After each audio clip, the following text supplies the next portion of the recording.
जी sir, क्या कहेंगे sir, तरह तरह की भ्रांतियां सोशल मीडिया पे चल रही है सर, क्या सर पूरा मामला, आप मौके पे पहुंचे थे जिस सर जो हालात थे, तो सर क्या पूरा मामला बात है? देखिए, 15 अगस्त हमारा राष्ट्रीय पर्व है और तिरंगा हमारी शान है।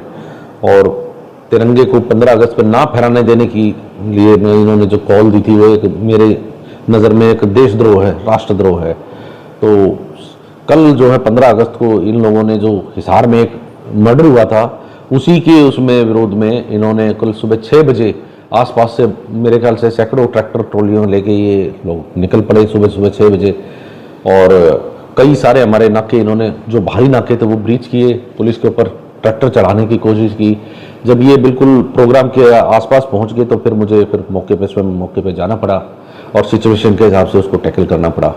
तो उसमें हमने एक कल जो है इनके खिलाफ मुकदमा भी दर्ज किया है। मौके पे भी कई लोग पकड़े हैं जिनमें से 10 अरेस्ट किए हैं और बाकी तकरीबन बाई नेम कई लोगों के खिलाफ मुकदमा दर्ज किया है। जो जिन सेक्शंस में दर्ज किया है वो मैं आपको एक बार बता दूं, जैसे 109 है की धारा 1 है, 121 की 1 है, 132 है, 152 है, 189 की 6 है, 190 है, 191 की 2 है, 191 की 3 है, 221 है, 223 की ए है, 351 की 3 है और 61 ये बीएनएस एक्ट के तहत है। और जो prevention to damage to property act उसका सेक्शन 3 है और उसके अलावा prevention of insult to national honour act के तहत जो सेक्शन 2 एंड सेक्शन 3 है उसमें ये मुकदमा दर्ज करके 10 लोगों को इसमें अरेस्ट भी किया गया है।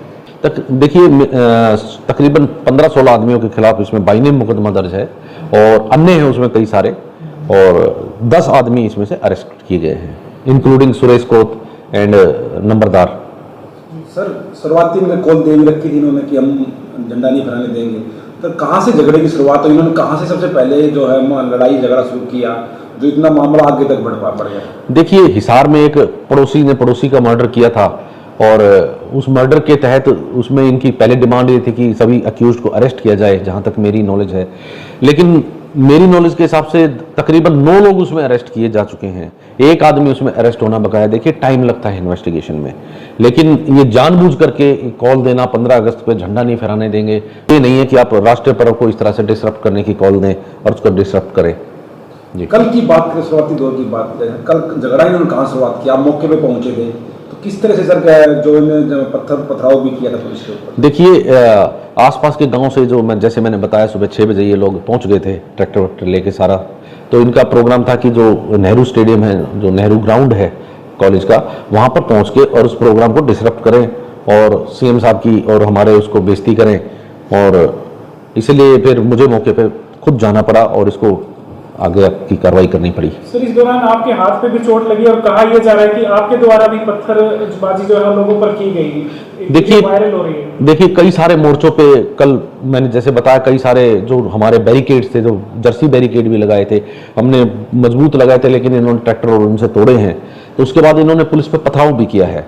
तो जिस जगह पे मैं गया था वहां पर उस टाइम जो सिचुएशन के हिसाब से हमने कार्रवाई की है उसमें। जी, एक महिला की ऑडियो वायरल हो रही है जिसमें आपके पीआरओ उनसे बातचीत करते हुए नजर आ रहे हैं। महिला कह रही है कि एक आईपीएस अधिकारी इस तरीके से पत्थरबाजी कर रहा है, ये सही नहीं है और इसके खिलाफ मैं हाई कोर्ट में जाऊंगी। क्या कहें? देखिए, वो उनका राइट है, वो कहाँ जाती हैं, लेकिन 15 अगस्त को डिसरप्ट करना, तिरंगे की शान में गुस्ताखी करना, तिरंगा ना फहराने देने का कॉल देना और उसको डिस्टर्ब करने के लिए इतने सारे लोग इकट्ठे होकर आना, क्या ये बहुत अच्छा काम है क्या? तो पुलिस को तो एज पर लॉ एक्शन लेना ही पड़ेगा ऐसे लोगों पे। जी, आगामी कार्रवाई क्या की जा सकती है? आगामी कार्रवाई जो जैसे मैंने बताया, मुकदमा जो कायम किया गया है उसमें 10 लोग अरेस्ट हैं, बाकी जो बाई नेम और हैं उनको भी अरेस्ट करेंगे आगे, और आगे अगर इस तरह की हरकत करेंगे आगे भी कानून के हिसाब से कार्रवाई करेंगे। कहा जा रहा है कि वहां पर टोल फ्री करने और टोल रोकने की बातें भी उनकी तरफ से की जा रही है कि अगर पहले 3 बजे तक का समय दिया गया, उसके बाद कहा गया कि आज जो है टोल वगैरह रोकेंगे, या इस तरह की बातें कही जा रही है। इसको लेकर के आपकी क्या तैयारी है? देखिए, टोल की जहां तक मेरी इंफॉर्मेशन है, टोल तो केवल हमारे नहीं, बाकी हिसार में भी है, जींद में भी है, सब जगह इनकी कॉल है। तो जैसा बाकी डिसाइड होगा वैसे उसमें आगे कार्रवाई की जाएगी।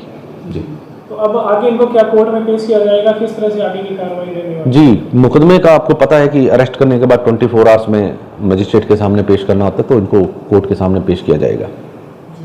तो अंत में तमाम लोगों से क्या कहने वाले हैं, हरियाणा वासियों से क्या कहने वाले हैं, क्योंकि एक तरफ कई वीडियोस में इस तरह के दिखाया जा रहा है कि पुलिस ही डंडा जो है लाठीचार्ज कर रही है, पुलिस ही पत्थरबाजी कर रही है, उससे कहीं ना कहीं लोग थोड़े भ्रमित भी हो रहे हैं। क्या संदेश आपका रहने वाला है इससे? देखिए, मैं आम लोगों से सिर्फ एक ही बात कहना चाहूँगा कि पुलिस आपकी है, आपके बीच में है और सदा आपके लिए है।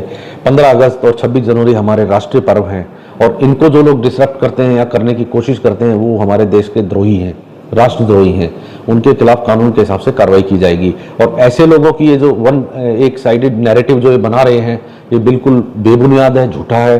पहले इन लोगों ने सारे ट्रैक्टर लेके 15 अगस्त पे डिसरप्ट करने के लिए ये लोग आए हैं वहाँ, पुलिस नहीं गई है। और इन्होंने पत्थरबाजी की है और मौके पे पहुंचने की कोशिश की है वहां पर जहां पर सीएम साहब झंडा फहरा रहे थे। तो पुलिस का इसमें कहाँ वो है, गलती है, ये लोग वहां आए हैं जी। एक पत्रकार साथी पर भी जो है उसने बताया कि किसी ने लाठीचार्ज में उसको भी चोट आई है, उसे भी मारा गया है, तो इस पे आप क्या कहेंगे? देखिए भीड़ में ऐसे वाक़े हो जाते हैं। हमारे एक किसी जवान को भी इस तरह सिविल में था, वो नहीं पता लगता कई बार, तो मेरी नोटिस में है नहीं। अगर ऐसा है तो मुझे इस बात का खेद है जी।